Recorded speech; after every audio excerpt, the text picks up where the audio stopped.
Imagine you're a farmer. You grow more wheat than anyone else in the county.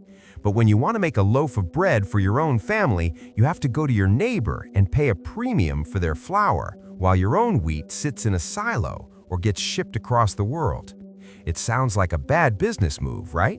But that is exactly how the United States, the world's largest oil producer, operates today.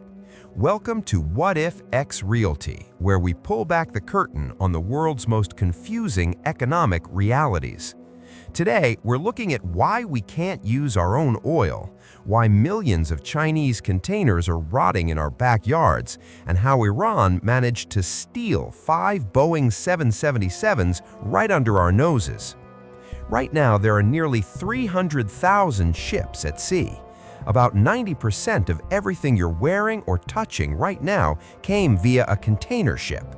But if you look at our ports, there's a massive reality check we need to address: the trade imbalance. In 2023, China's trade surplus was a staggering $823 billion. They send a literal tsunami of full containers to the US. But here's the problem: we don't send enough back. Only 40% of containers leaving US ports are full. The other 60%? They aren't even going back. They're sitting in US junkyards, being turned into tiny homes or literally rusting away. The math of waste. Cost to ship an empty container back to China, $3,000. Cost for China to build a brand new container, $2,000. It is literally $1,000 cheaper for China to abandon their trash in our country and build new ones. Next time you see a stack of containers, remember, that's not just steel, it's a monument to a broken global economy. Now, let's talk about the big one. The US produces more oil than Saudi Arabia or Russia. So why are we the world's second largest importer? It comes down to 3 things: chemistry, geography, and a 100-year-old law. The chemistry problem. The oil we pump in Texas is light sweet crude, but our refineries, they were built in the 70s and 80s to handle heavy sour crude from Mexico and Venezuela. To upgrade them would cost over $200 billion. So we export our good oil and import the dirty stuff because it's cheaper to process. The pipeline gap. We have an ocean of oil in Texas, but no way to get it to New York or California efficiently. California is essentially an oil island. They have to import 70% of their energy from overseas because the infrastructure just doesn't exist. The Jones Act. This is the hidden killer. A 1920 law says any cargo moved between 2 U.S. ports must be on a U.S.-built, U.S.-owned, and U.S. crewed ship. The problem? Building a ship here is 3 times more expensive than in China.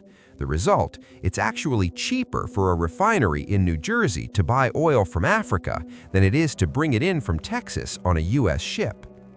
While the U.S. struggles with its own logistics, our rivals are getting creative. Iran has been under heavy sanctions for years. They shouldn't be able to buy a single U.S. Bolt, let alone a Boeing 777. But in late 2024 and early 2025, 5 Boeing 777s suddenly appeared in the fleet of Iran's Mahan Air. How did they pull it off? They found 5 retired planes in an Australian desert boneyard. They used a ghost network of shell companies in China, Madagascar, and Cambodia. The final move? In July 2025, these planes took off from Cambodia, supposedly heading for Kenya for repairs. As soon as they hit Afghan airspace, they flipped off their transponders and vanished from radar. By the time the FAA realized what happened, the planes were landing in Tehran. Because of the Chicago Convention, the US can't just seize these planes while they're in flight without risking a total shutdown of Middle Eastern airspace, which would cost the global economy billions.